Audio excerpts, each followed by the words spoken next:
The last time the Chiefs and Steelers met, it was not pretty for Kansas City. It was a 43-14 blowout at the hands of the Steelers. That came at Heinz Field. These two teams meet again in Kansas City next week in the divisional round. We know how good Andy Reid is coming off the bye week. 16-2 straight up in his career.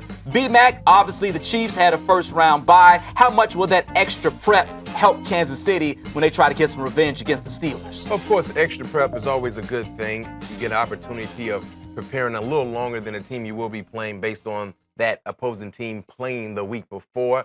Also, getting a chance to really dissect what happened early in the year. Like you said, that was a lopsided affair based on how the Pittsburgh Steelers just dominated the Kansas City Chiefs on both sides of the football. Two things that are different, in my opinion. This game will be played in Arrowhead.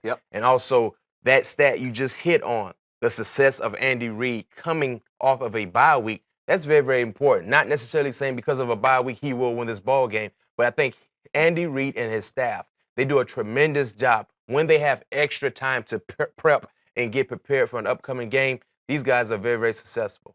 As a team, how do you handle, I guess, this off week, so to speak, if you're Kansas City? Like the first week, do you just rest because you don't know if you're playing the Steelers or the Dolphins? Do you waste time trying to prepare for both teams? How do you handle this first week when you don't know your opponent? Well, based on the teams that I have been a part of that had the luxury of having a first-round bye, you would prep.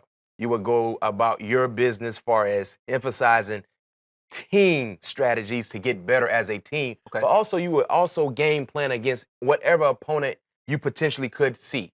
So for us, if we had a bye week and there was a chance we can play the Miami Dolphins or the Houston Texans, we would insert a little bit from both teams just to kind of get an early look of what we could see if we were to play either team. And I expect the Kansas City Chiefs probably did the same thing as far as their situation based on if the Pittsburgh Steelers would have won this ballgame or lost this ballgame. We'll see how it all plays out if that extra week does, in fact, help the Kansas City Chiefs.